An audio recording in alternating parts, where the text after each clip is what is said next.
Never are you gonna ever have a customer that really has sometimes a really, this is all I need straightforward. It's usually this is why I initially called and now there's this, right? And so I think there's always going to be that need for, those tier one and junior associates that can still handle maybe something that's a little bit more nuanced that the AI. But yeah, to have a workforce that can go into each ticket, monitor the AI, train it, supplement it where needed. Yeah, because I think I think there's kind of that misconception that you just turn it on and it just takes over. And I think what a lot of people don't realize is there's a lot of preparation you need to do beforehand before implementing it, and then once it's implemented, all the maintenance to kind of upkeep it. That is a job in and of itself. And what Yeah. better way to retrain your people that were already talking to their customers in doing that? And it gives them new skill set, gives them, something else to work towards within a company.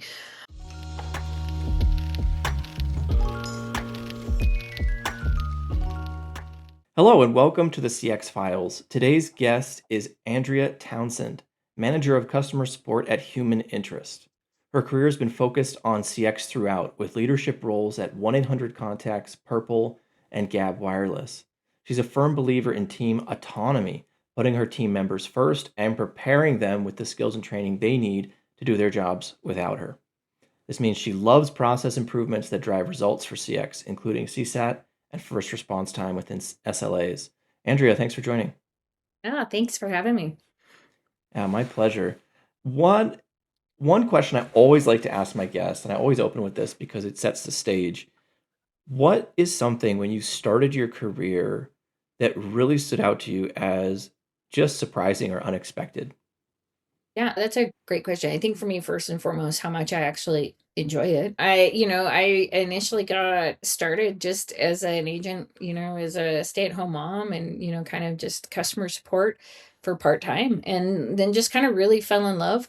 But I think for me, I also never realized actually how complicated it is, all the back end inner workings and how much I really enjoy stats. So I think for me, that was it, right? I was like, oh, it's so easy, right? You answer a phone, how hard can it be?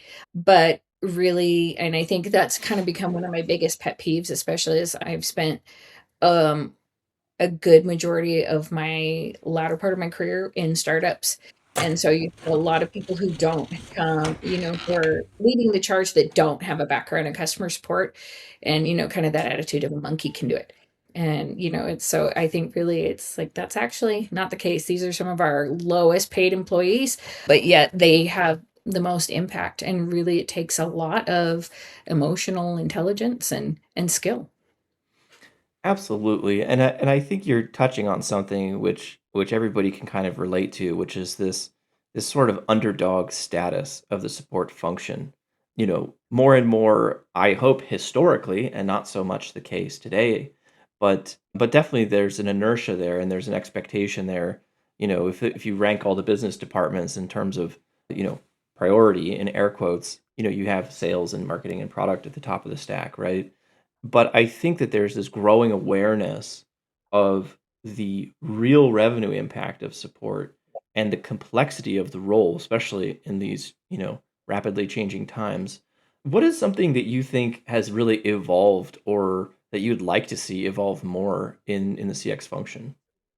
I think for me, what I would love is really, I think, really, I think the mindset around it. I think think about it. It's like free, and not. I guess it's not really free advertising, right? Because you're paying these employees.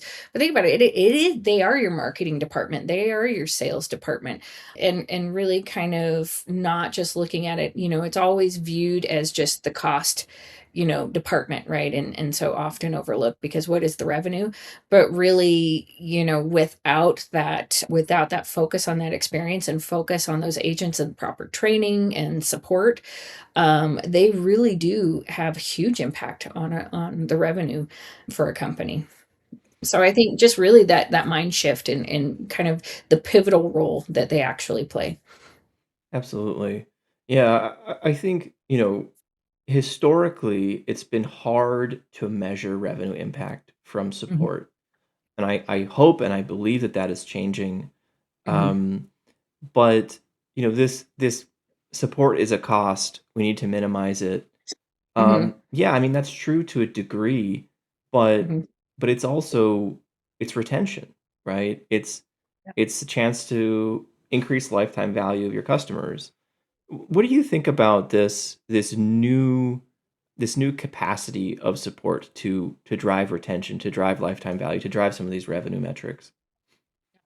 I think it's invaluable. I think it's genius, right? To put that focus, because if you think about it, right, so many times, why do people like I always love to use it even with my team, right? Why do so many people still love to go to Disneyland, even though I mean it costs a lot of money, right? But it's because of that experience that you get there. It's not necessarily more than anything when you talk to somebody. It's not, I mean, sure, it's kind of the newness of a ride, but why do they keep continuing to go? It's because that experience.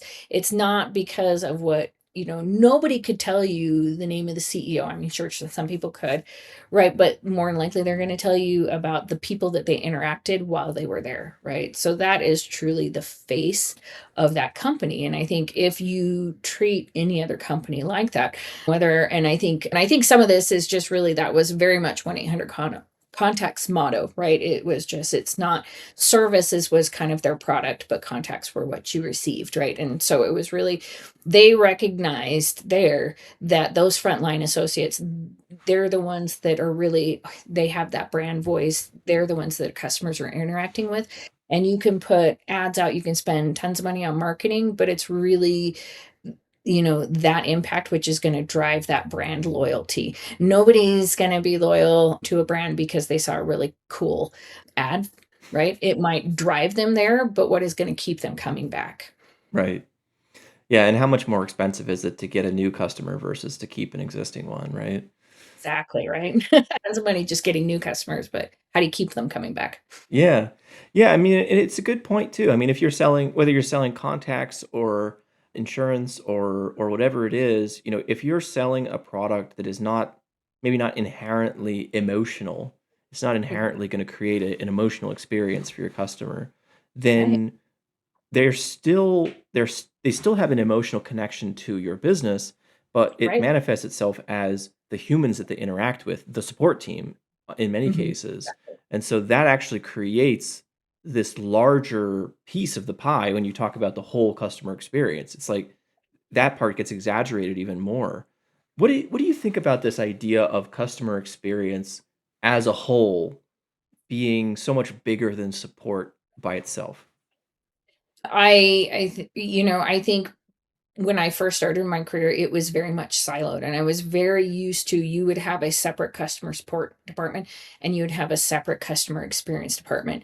And then what is happening is really you're not working together, but at the same time you have customer experience, but customer support is also very mindful, and you could have two different voices, two different things. And as I've gone in my career, I've really started to see this more overlapping of these departments, and to where now I would say in the past couple companies that I've been at, it's really one and the same, which is where it should be, right? Because you can't really support your customers if you're not thinking first about the experience that you want to put out there. So it was just kind of very siloed, and I think it was really not moving the needle forward. Yeah, that's a good point too. That there's all this inertia and all these patterns, in our lives and of course in our work that are not necessarily the best way to do things. They're just the way things have been done. And I think that there's a shift happening now, especially with support, where more and more teams and more leaders are waking up to the idea that you can you can allocate those resources towards the whole experience, right? Right. It's not, "Oh, somebody has a problem, we have to resolve this ticket." I mean, it's Mhm. that too, but it's not only that, right? It's how can we do something surprising and good and nice for this person? How can we consult with them a little bit and give them some advice, right? Yeah. Recommend something that they hadn't thought of, take a proactive step.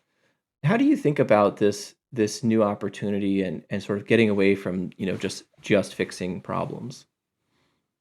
I love it. I feel for me, it has kind of more invigorated kind of my passion in this role, right? because I'm not necessarily, I think a lot of times before it could be very frustrating if you're in the in the customer support realm or call center per se, right? You're getting all the feedback from the customer, right? And I think it's a lot of times even when you talk to like your product team or that, and and you hear these frustrations or you hear these good things or what they do like, what they don't like, but then communicating that to in the past, like your experience team, and are they backing you up, or are we seeing this come full circle? And so for me, it's actually feeling like in customer support, kind of with this marrying of the two, you have more impact in really driving that, and really kind of recognizing that the valuable feedback that you're getting from your frontline team members, right? Because it's all day long you can have, people even my level and up that are assuming we know what the customer wants. But if we're not listening to our frontline associates, again, it's just an assumption, right? And we could be doing more than we actually need to, or we're, kind of not headed in the right direction, or just missing kind of those needs. Absolutely, absolutely. Yeah, I think closing the gap or narrowing the gap between leadership and customer voice, VOC, right?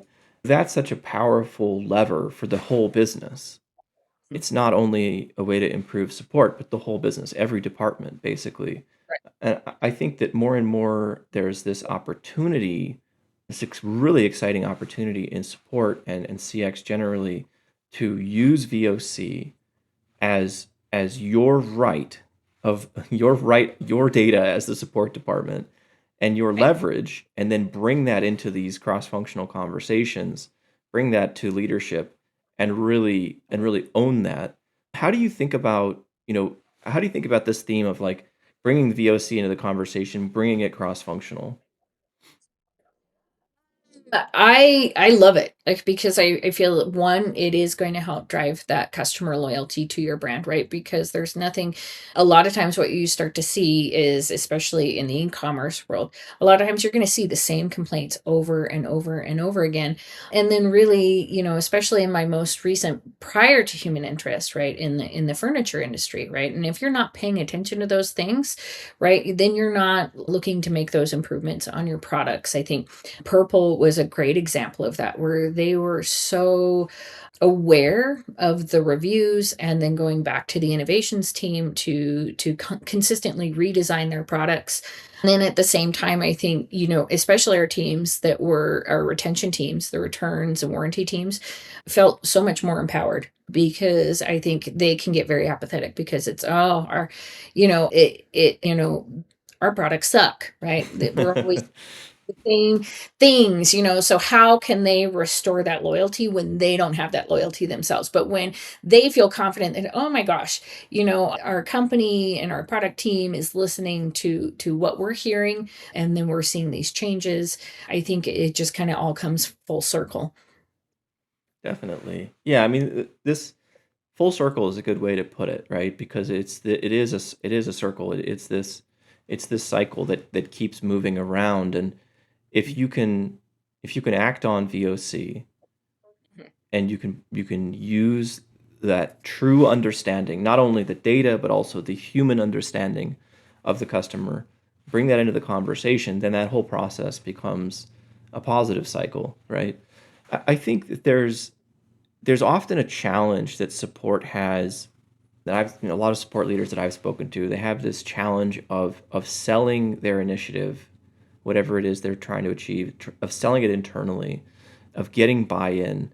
Are there some tips or some things that you've done over your career that have sort of helped to drive change? Yeah, I think for me, and especially like early on in my career, as especially as a quality manager, and you're trying to make change. And I think when I first started in the contact center world, customer support world, the quality, we used to lovingly refer to them as the trolls in the basement, right? Because they're grading your calls, they're always telling you what to do. And so when I first took over my first team, I thought the biggest thing is first and foremost, I need to build those relationships with with all the stakeholders within the company. That was to include the frontline teammates, right? Because if I wanted them to buy into the standards that we were trying to uphold, I needed to build that trust with them. Mhm. And so for me, I think it and it's kind of building the relationships first, you know, making sure that we're all on the same page with our shared goal and making them a part of that process. And so, and so I've tried to kind of take that kind of mantra where I've gone, right? Especially when working with startups, right?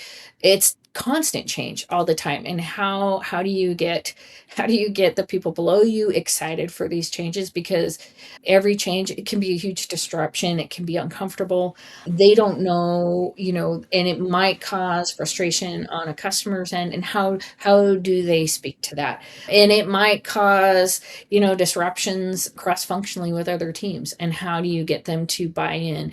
And I think, but if you have that relationship built in, you have that trust, you can always show them the why, and you make them a part of that process.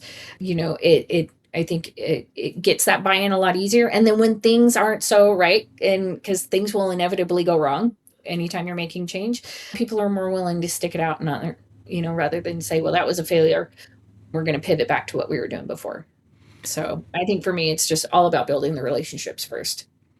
That's a really good point, and I think it's something that maybe is a little harder to digest than it seems. Like on the surface, people kind of get it. You say, "Oh yeah, relationships are important." Okay, obviously. Trust is important. Okay, obviously. But like For people can overlook that because it sounds so simple. And I think that it's easy to underestimate how important that is, especially like before the actual change is going to start. You do that, right? Not like after you have your big initiative started, right? Yeah, or the day before. Hey, guess what? Yeah, but I think showing interest in your coworkers, showing interest in what they're doing, understanding why, another word that you mentioned, right? And sort of connecting with their why. That's some really powerful full stuff there that Yeah. sounds simple but can be very effective.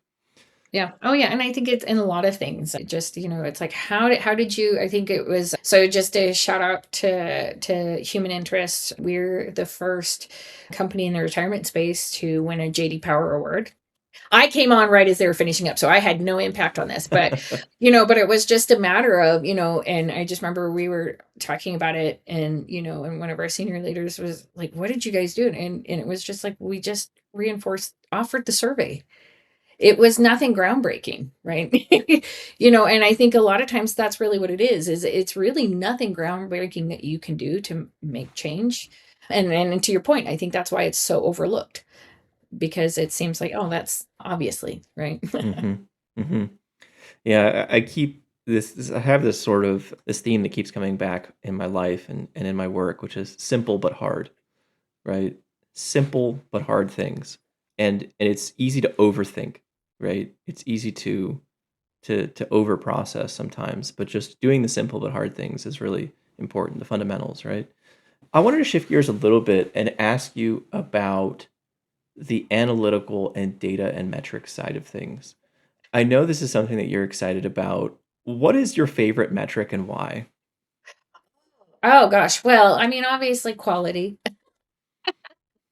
Because I feel like, right, if you have good quality and they're confident in what they're doing, everything else will fall in line. But pure numbers based, and definitely from a productivity standpoint, just looking at like average handle time, and how long are we actually taking, because I think that can be such an indicator, and whether or not it's actually one of the key KPIs, right, that you hold them accountable to. It is, sometimes it's overlooked, sometimes I think it is too, it's kind of one of those that is very common, and it's either too much emphasis or not enough. Mm, But I feel like a lot of times, especially for me as a leader, when I'm leading frontline teams, it can be such a great indicator. One, or is it's an indicator of, oh my gosh, the type of contacts we're getting are changing, because all of a sudden we've been here and now we're here, and or is there a training gap, right? So a lot of things, and I think it's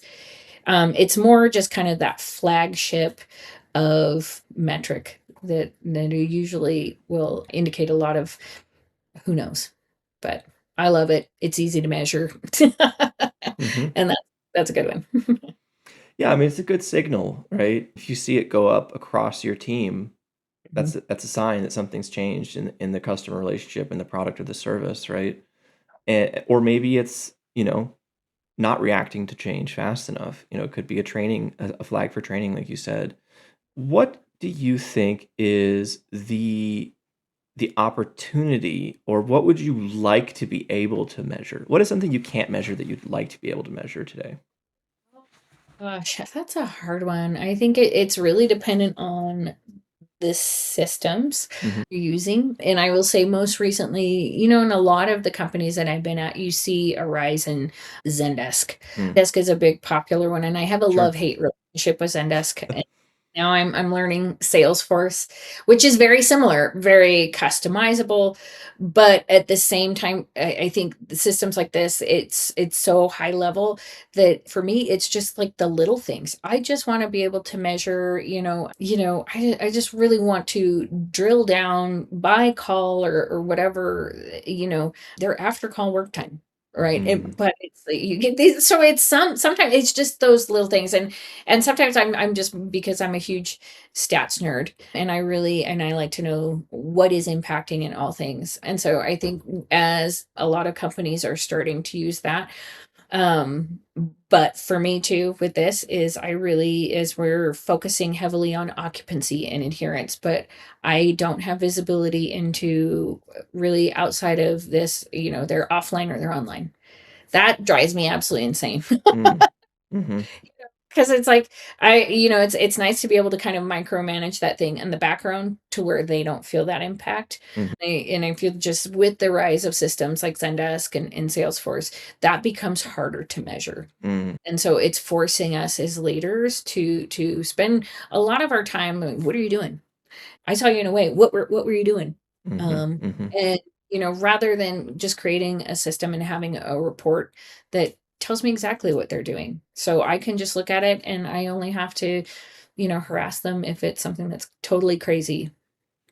But Yeah, I think that there's something really important about this, which is, I really feel that it shouldn't be this broad scope kind of control system. It should be really focused on the impact. yeah. It's not so much of just measuring, hours hours logged in. I mean, what good does that do anybody really? Where's the impact of that? You can't, it's vague at best.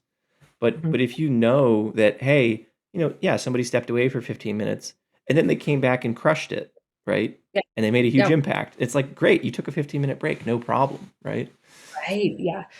I think sometimes it's really, you want to be able to see the individual tree in the forest, but you don't want to lose sight of yeah, it was I mean, to be fair, I just was having a with one of our analysts, so and so has been away 4 times today.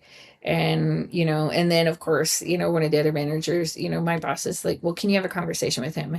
And my point is like, yeah, I'm going to tell you I'll have a conversation with him and it'll be pretty quick and brief, but at the same time, he's hitting his metric for today. He's been hitting it all week. So I'm not going to sit here and harass him about the fact that he's been in away status for 4 times today. Mhm. And I Mhm. think to your point, right, is it's like focusing on the things that are actually mattering and not just, we don't want you using away, especially times when you're busy and they've been in back-to-back calls. It's being sensitive to the morale. Yeah, I mean, that's a good point too. I mean, being able to look at specifics, look at specific impact, but also have context, right? Mhm. Nothing is totally in isolation. I wanted to ask you a little bit of a future facing segment here at the end of the episode. What do you see are the trends that you want to get ahead of? What are the things that you see coming over the horizon, especially in 2026? AI. And it's something I think AI is such an invaluable tool. I think at first, when it first came on the scene, I was so reluctant, Mm. very old school kind of like, well, how can you provide, especially when you're thinking about experience, how can you really provide a personal experience using AI? Not to mention, just, the time period that I grew up, there's always that threat of Skynet that just but I think as it gets smarter, I think most recently in the last company I was at, we transitioned from Zendesk to another platform called Gorgeous, Mhm. which actually a really fabulous AI feature. And so I spent a lot of time with that. And what I was learning is a lot of companies are wanting to they want to be more agile with their customer support departments, right? And so AI is such a great tool to allow you to be more agile, allow you to be more flexible, allow you to operate with smaller departments, but still offer that really personalized experience because you're utilizing AI to take care of those things that are really the one touch, super simple. And then your customer support team is focused on those customers that are going to require more time. Then you're not feeling, I think you're not feeling so stressed that you've got 1,000 emails. Um, and 20% of those are really kind of high escalation cases, but they're getting more escalated because your team is still trying to filter through that other 80% that aren't. And so utilizing AI, which you can still train to be, I mean, one thing that I learned is, that it can start to sound too personal. We were having Mm. argue with our AI agent. So it was like, okay, maybe we need to get more clear that this is AI so that if they're not getting what they need, they're going to be more quick to let them know that we need to escalate it to a regular agent. But I think AI, I mean, it's just fascinating. I think it's still, there's still a lot that needs to be done with it, but it's incredible, as we implemented it at my last company and just the more we trained it, the more our agents were responding and things and knowledge articles, it was getting, how it really starts to mimic your brand voice and can be just and this is where it's like if it's used properly, not as a substitute, but as an addition to your customer support department. Yeah, I think that there was a lot of, and there still is a lot of anxiety around being replaced, Yeah, right? of course. And Yeah. it's understandable, and I think it is a reality to some degree that that's happening, and not only in support but across functions. And I think especially, there's this concern about the tier one and the junior roles that, Yes. it used to be answering, the password resets and the Mhm. returns and the simple needs and things like that with humans, and now it's AI handling it.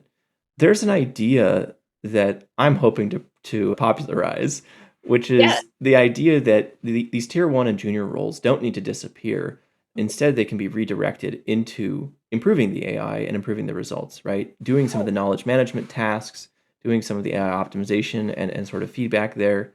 What do you think about that as like a job description, or that as a retraining opportunity for some of these junior roles? I think it's fabulous. I mean, because one thing that I especially learned when we were implementing Gorgeous is every ticket that the AI would respond, you could leave feedback. And whether it was like you needed to add a new knowledge article, or even if it is something simple, right? Never, and this is, I mean, obviously, one thing if you talk to anybody that's been in, never are you going to ever have a customer that really has sometimes a really, this is all I need straightforward. It's usually this is why I initially called, and now there's this, right? And so I think there's always going to be that need for those tier one and junior associates that can still handle maybe something that's a little bit more nuanced that the AI. But yeah, to have a workforce that can go into each ticket, monitor the AI, train it, supplement it where needed. Yeah, because I think I think there's kind of that misconception that you just turn it on and it just takes over. And I think what a lot of people don't realize is there's a lot of preparation you need to do beforehand before implementing it, and then once it's implemented, all the maintenance to kind of upkeep it. That is a job in and of itself. And what Yeah. better way to retrain your people that were already talking to their customers in doing that? And it gives them new skill set, gives them something else to work towards within a company, because that's also kind of something you see a lot, right? Is a lot of times customer support seems to be, some people feel it's a dead end, and how do I get my foot in the door in other departments? And I think this is such a great way to open that up for associates.